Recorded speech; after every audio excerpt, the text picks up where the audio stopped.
Pues cuando yo iba a la escuela, pues reprendiente siempre, cuando decías algo en asturiano, algo no, que lo decías todo, porque era lo que viste en casa, lo que hablaban en casa, ni decías eso, pues yo hice esto asina. No, asina no, así.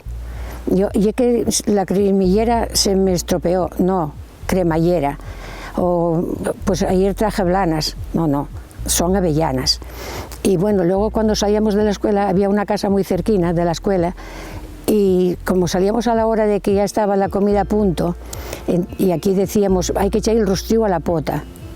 No sé si sabes lo que es el rostrillo, pero bueno, el rostrillo es como un refrito. Y si reías, se decía el rostrillo. ¿Qué es el rostrillo? Será el refrito.